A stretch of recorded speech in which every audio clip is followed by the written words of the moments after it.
The Bahamas Tonight, the Northern Edition, starts now.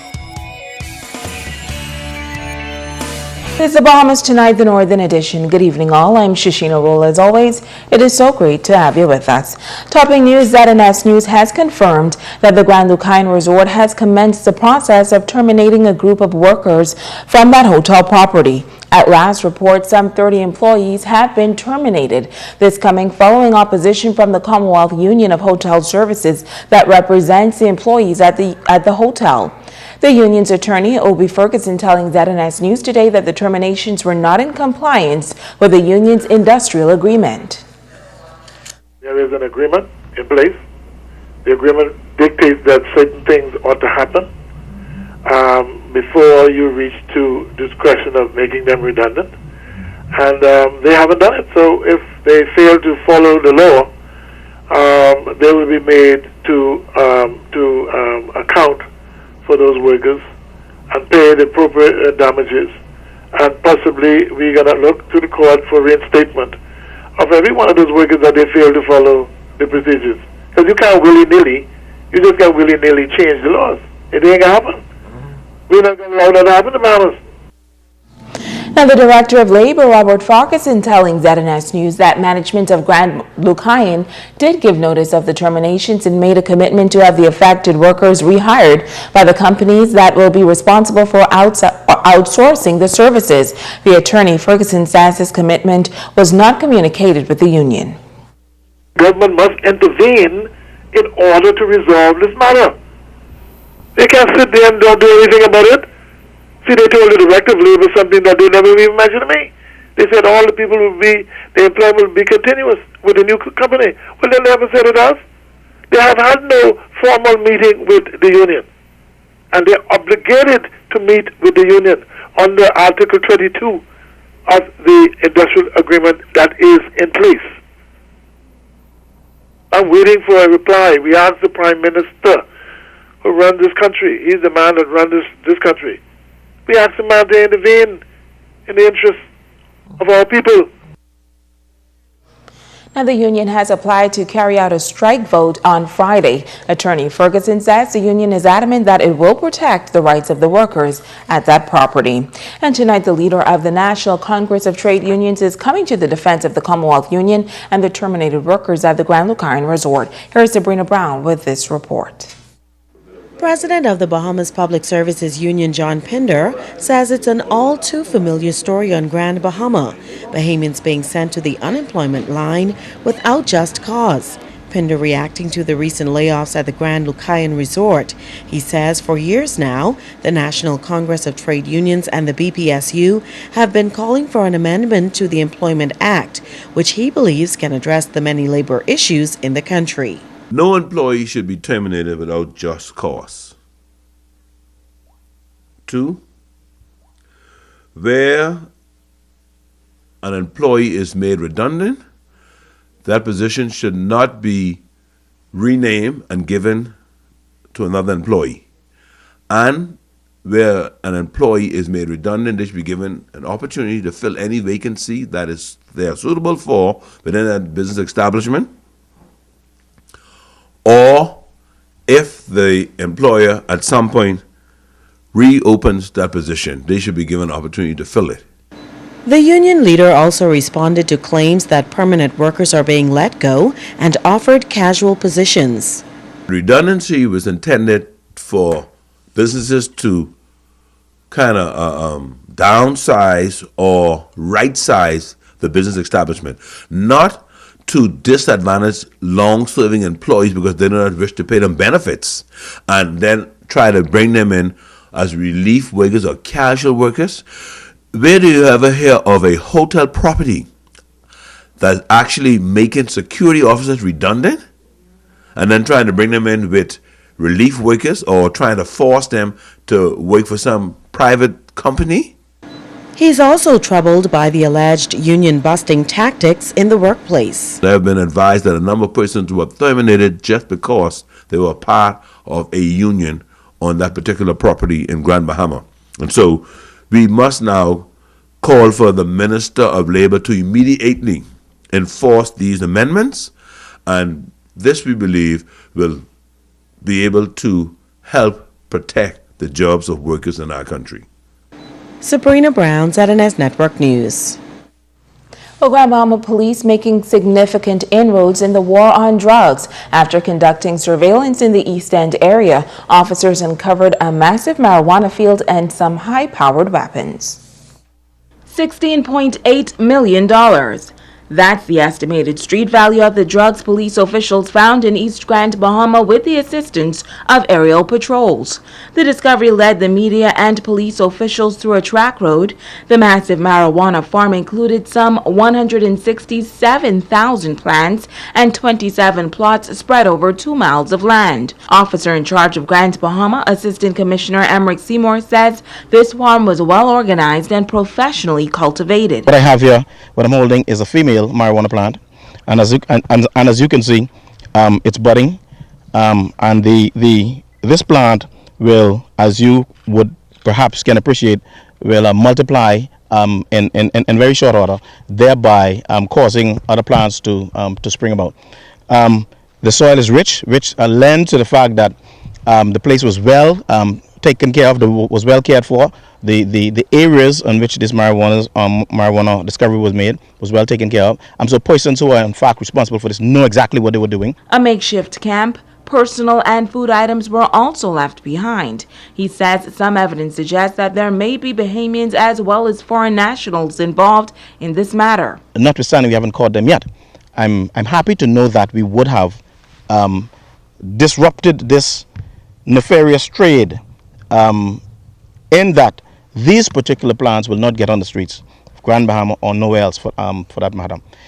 They will be shortly destroyed, and so putting a dent into the pockets of those nefarious persons. We want to send a strong warning out to those persons, and of course any other person who are out there hell-bent on committing these type of activities, that our law enforcement effort will be relentless in bringing these persons to justice, relentless in trying to discourage this type of behavior on this island, and of course by extension the Commonwealth of the Bahamas. But marijuana isn't the only thing police officials found at that eastern location. We also uncovered 2 very high-powered weapons. One is an AK-47, 2 is a Mark 11 with the corresponding ammunition in the camp, which suggests that those persons were armed and of course dangerous. And so it speaks to the level of criminality that we're dealing with in the cultivation of this particular marijuana plant and marijuana field. It may have taken months for the culprits to cultivate the massive farm, but it only took a day for police officials to pull and bag up the illegal substance. ACP Seymour is convinced that this is not the first time marijuana was cultivated in the area. These particular plants are perhaps not the first, and I'm saying that because in our discovery we also saw some dry marijuana plant, which suggests that this activity was going on for quite some time, and so some harvesting was already was also done at this particular site, and so it has been here for quite some time, and evidence to that is the discovery of the dry marijuana plants. The local police chief is confident that at the end of their investigations, the person or persons responsible will be brought to justice. Well, police are also warning the public that counterfeit notes are in circulation here on Grand Bahama, the fake money appearing in the $100 Bahamian and U.S. bills. Business operators are advised to be on the lookout for the bogus notes that perpetrators generally use at night. Now, police are asking anyone with any information that could help in locating the person or persons responsible for the counterfeit money to contact them at 350-3107 or 8-911 or 919. And flooding once again at a major thoroughfare in West Grand Bahama. And while the government recently gave its commitment to rectify this problem, those affected are calling for less talk and immediate action. John Davis Roll has this story. Quick and decisive action, simply put. It is what residents are calling for and motorists are demanding regarding the vexing situation at the Fishing Hole Road. Really got to do something with this, but we got to at least put this bridge there, man. This don't make no sense, man. How did you feel on approaching this area? Did you realize that there was actually flooding in the Fishing Hole Road area? No, I wouldn't thought of it until I see it this now. I couldn't believe it. We got to really do something with this, because guess what? If somebody gets sick, the ambulance can't even pass. And even coming so close to the hurricane season, definitely it makes you a bit nervous, doesn't it? Billy, I nervous bad too. This is the Father once again giving us some signs about what we know is going to come. I feel that we're at a point where we're beyond looking at this problem. We've had engineers in here, we've had government people in here, we've had corporations in here. Please, please, please, the powers to be. Spring has just come along. We're about to get rid of the cold fronts. It's going to be hurricane season again. We cannot afford a category 1, 2, or 3 in this area again. Please do what's right. Get it together. Corporate world, government, and fix the vexing problem, please. We can't afford to lose any more lives or infrastructure based on this environmental hazard. Flooding at this only thoroughfare in and out of West Grand Bahama has for decades been a bone of contention. The road constructed in the middle of the creek during the early days of Grand Bahama, now in 2014, continues to revert to its original function when it flowed freely into the Freeport harbor, thus causing a major problem. Now residents say a resolution to flooding at the Fishing Hole Road must come sooner than later. To do something with this situation, I have to be to work. What if it had been more higher than this, or could we cross? Well, how long you been trying to get over? I'm trying, I watch it and I'm like, what? It's terrible. That's a really, really terrible decision, man. They need to do something. What do you think needs to be done? I think they need to put something that the water go under and we go over. Not a bridge. They have some big thing that they make so the water could go under and put the road on top. So at this little hand, we could just come right over and don't damage our car in this water. Something obviously needs to be done because just with this little wind, the fish nose is already overflowing. So I think what they were trying to do to build it up or make some kind of passage for the water to go through, and it'll solve the problem. Joan Davis Roll, Saturday Network News. Stay with us. The Bahamas Tonight, the Northern Edition, continues right after this. Bringing news that matters to you. You're watching the Bahamas Tonight, Northern Edition. Welcome back. The coastal community of Williamstown, the scene of a dispute this morning after residents say access to a portion of a popular beach was cut off. Joan Davis Roll has the story tonight.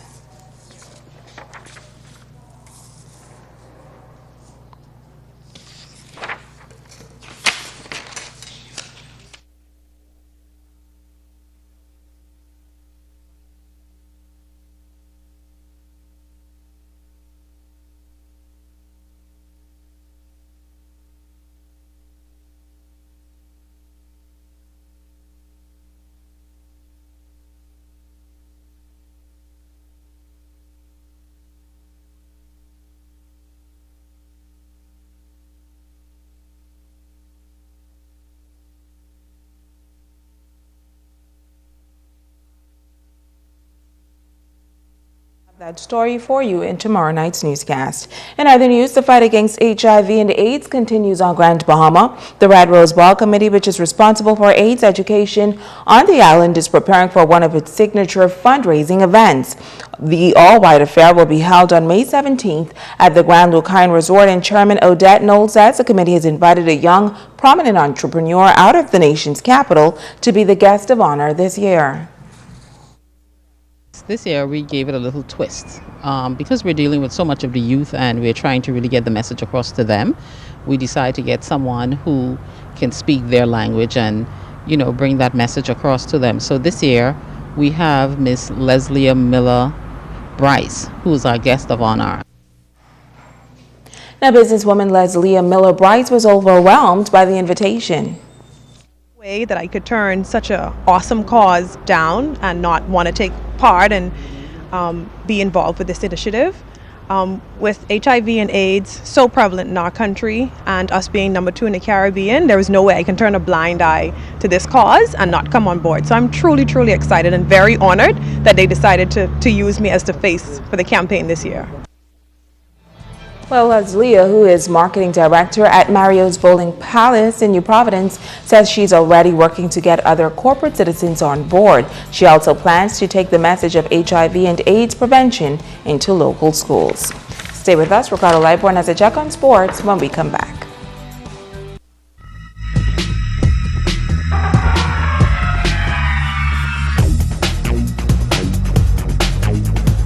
Hey everybody, and welcome to Sports with Ricardo Lightborn. Tonight I'm dedicating sports to the talented Sunline Singers twins as Jonathan and Jordan Leary. Yes, they get their gift from their father. Okay, Monique, she's about to hit the roof bar right now. Let's get going.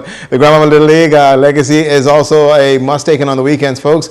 The Legacy 7A Coach Pitch Division, Harbor Launchers Red Sox defeated the Burger King Rocky 7-4, and the 9-10 Little League Division, Pelican Bay Flyers. They blanked the Bethel Bookstore Dodgers 9-0 in interleague play, and 11-12 it was Pelican Bay. They defeated Match Point Blue Jays 10-0. The game is simple. Kids want to have fun. The Little League baseball season is a hit, and the Sluggers are really benefiting from the game. The Grand Bahama Little League is utilizing the St. Paul's College Park, while repairs continue at their main facility. The Coach Pitch Division is the second step to playing competitive baseball, and the Sluggers have shown great promise. Given the advantages of playing baseball, sportsmanship, team spirit, and discipline, the same concept is being carried out at Legacy Baseball over there at the YMCA. Freddie Cash says his Blue Jays understand the aim. The whole thing is that we really just get this team together, and we don't have much time to really put them in shape, but we're teaching them the basic of baseball. And right now I feel they're doing pretty well as being just together for roughly 2 weeks. So it's a lot of work, but I think we get them empowered with being able to play baseball. The Paradox Rockies are a complete ball club, and its fundamentals that is promoted by the Baysden coaches, and that is Wayne and Suzette. In the game today, see what the new players is about to do and how they will react in the game time. So I was pleased with what I see. Even our pitcher today, our leadoff pitcher, Mark Parker, did an excellent job. Mark, this is his first time pitching. I was very pleased with what I saw. So it's hopeful for down the road. The Paradox Rockies defeated the Hull Industries Blue Jays 14-2, and it's not all about winning, but teaching the game of baseball.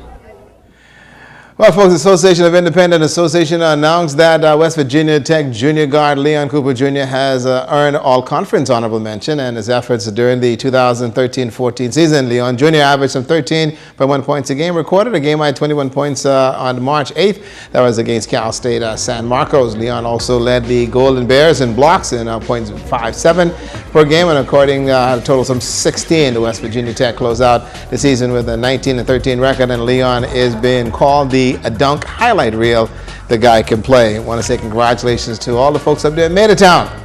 That's where the boy hails from. Well, Police Staff Association Basketball Tournament, folks, is actually going to start this coming Saturday. Trip Circle Basketball Court. It's called Back of Town. Let the bragging begin. Corey Damianos is holding the trophies to present it to this year's basketball champions. The honor this year goes to Ernie, and for good reason. This year it's in honor of Ernie Barr. It's a salute farewell. He has left us, unfortunately, so we want to send him off with a bang, let him know that, hey, we appreciate the time that you gave us, and we're always here for you. You're always one of us, no matter what. The tournament is scheduled for Saturday the 29th of March at 10 a.m. We're going to have the opening ceremony. There are going to be a number of surprises. We may even have some people crying because the type of honorary that we're going to give some other people that is not been disclosed as yet. The trophy signifies the best team in the basketball tournament. Okay, second place also gets recognition. Yeah, we're going to have our second annual All-Star game.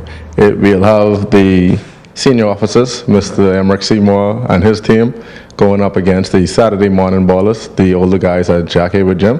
And so the community at large is looking forward to this tournament as well, as we try to involve more and more people. We have customs coming in the Ram Memorial Hospital. And so our tournament has been one that's looked forward to by the government and other partnership out there. We have the Port Group. They have a group of young men that's interested, and we're going to allow them in. As much people as possible we can, because that's what the tournament is about: sportsmanship, friendship, camaraderie, and the community. And don't forget, before you go to police, at 6 a.m. this coming Saturday, ZNS Fun Run and Walk right here at the government complex. Holly Gregory, Sheena will tell you why when we come back.